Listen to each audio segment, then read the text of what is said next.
The summer heat hung thick and heavy over the cul-de-sac, a shimmering, suffocating blanket that pressed down on everything, even the meticulously manicured lawns of Oak Ridge Estates. Sweat beaded on my forehead as I wrestled with the recalcitrant air conditioning unit. Its wheezing groans a pathetic counterpoint to the cicada's relentless buzz. My name is Alex Ramsey, and I was, at that moment, deeply regretting my decision to buy a fixer-upper in a seemingly idyllic, but decidedly uptight, suburban enclave. The truck, a hulking, dark gray Ford F-250, was parked squarely in front of my garage. It wasn't mine, of course. It was an anomaly, a stark contrast to the gleaming SUVs and sedans that usually line the streets. The truck, with its tinted windows and nondescript government plates, had been there for 3 days, its presence both intriguing and slightly unnerving. I'd seen it before, parked down the street, or sometimes a few blocks over, always with 2 men inside, their faces obscured by the shadows of their hats. I'd initially dismissed it as some kind of utility vehicle, perhaps related to the ongoing sewer repairs down the road. But the men, their stoic silence, and the sheer length of their stay had begun to pique my curiosity. I'd even tried to strike up conversation once, offering a casual "hot enough for you?" As I passed by, they'd simply stared back, their expressions blank, and I'd retreated, feeling a prickle of unease. The air conditioning unit finally sputtered to life, a blessed wave of cool air washing over me. I wiped my brow, a sigh escaping my lips, and turned to head inside. That's when I saw her. Karen. Her name, if I recall correctly, was Patricia Albright, but everyone just called her Karen. She was the undisputed queen bee of the HOA, a woman whose life seemed dedicated to upholding the rigid standards of Oak Ridge Estates. Her perfectly coiffed blonde hair, her pristine white sundress, and her perpetually pinched expression were as much a part of the neighborhood landscape as the manicured rose bushes and the meticulously trimmed hedges. She was marching toward me, her high heels clicking on the asphalt, her face a mask of righteous indignation. Her eyes were fixed on the truck, her lips pursed into a thin, disapproving line. "Mr. Ramsey," she began, her voice dripping with condescension, "I'm afraid we have a problem." I braced myself. "What seems to be the issue, Mrs. Albright?" That monstrosity," she gestured towards the truck, her voice rising in pitch, "is parked in front of your property. It's been there for days. It's an eyesore. It's obstructing the view, and it's clearly in violation of the HOA's parking regulations." I sighed. "It's not my truck, Mrs. Albright. I have no idea who it belongs to." "That's hardly an excuse," she retorted, her eyes narrowing. "You're responsible for the appearance of your property, and that thing is making the neighborhood look like a truck stop."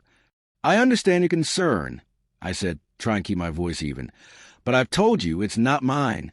I've tried to talk to the people inside, but they haven't been very communicative."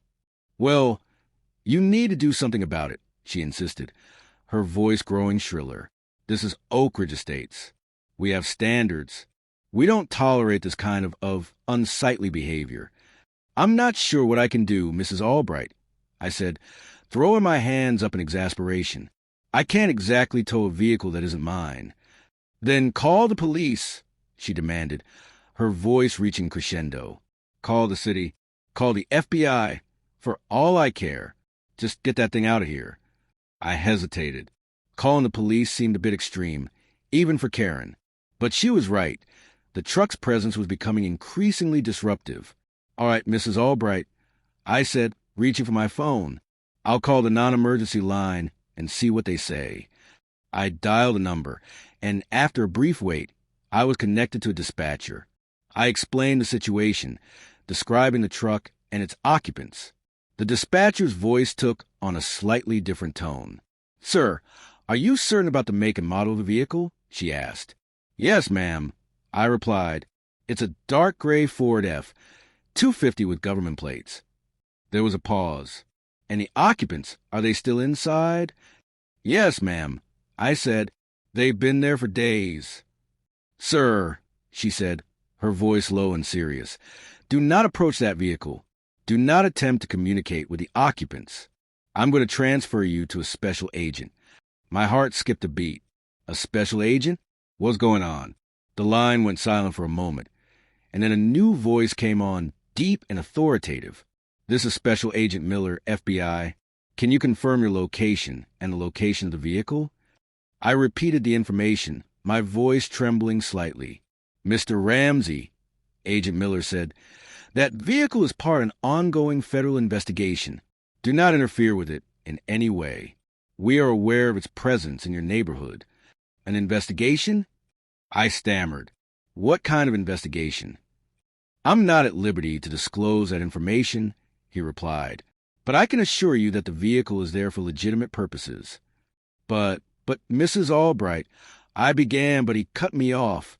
"Tell Mrs. Albright that the vehicle is authorized to be there," he said, "and that any attempt to interfere with it will be met with serious consequences."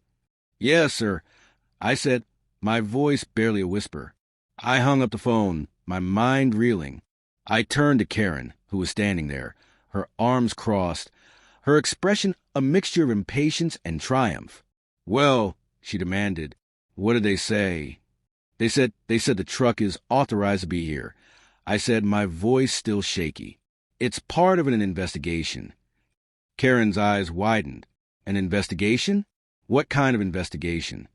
"They wouldn't say," I replied, "but they said it's federal."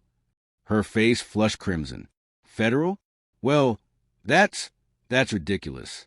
This is a residential neighborhood. We can't have federal agents spying on us." "They said not to interfere," I said, quoting Agent Miller's words, "and that any attempt to do so would be met with serious consequences." Karen's jaw dropped. "Serious consequences? What does that mean?" "I don't know," I said, "but I don't think we want to find out." She stared at the truck, her expression a mixture of fear and outrage. This is unacceptable," she muttered. "I'm going to call my lawyer." She stormed off, her heels clicking angrily on the asphalt. I watched her go, a wave of relief washing over me. At least for now, the truck was safe. But the incident had left me with a lingering sense of unease. What kind of investigation was going on? And why was it happening in my quiet, suburban neighborhood? The next few days were a blur of speculation and gossip. Karen, true to her word, had called her lawyer, and the HOA was in a state of near-constant meetings. Rumors swirled like dust devils, ranging from drug trafficking to terrorism.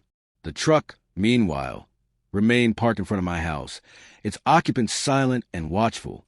One evening, as I was watering my lawn, I noticed one of the men from the truck watching me. He was leaning against the door, his arms crossed, his face obscured by the shadow of his baseball cap.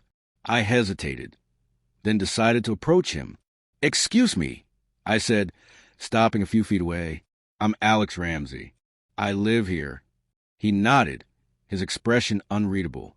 "I was just wondering," I continued, "how long you'll be here?" He shrugged. "As long as we need to be." "Is there anything I can do to help?" I asked. He chuckled, a dry, humorless sound. "Just stay out of the way." I nodded, feeling a chill run down my spine. "All right," I said, turning to walk away. Just let me know if you need anything." He didn't reply. The tension in the neighborhood continued to escalate. Karen, fueled by her lawyer's advice, was organizing a petition to have the truck removed. She was going door to door, spreading rumors and stirring up fear. I tried to reason with her, to explain that the truck was there for a legitimate purpose, but she wouldn't listen. "They're spying on us, Alex," she insisted, her voice trembling with indignation. "They're violating our privacy. We can't let them get away with this." "But what if they're trying?"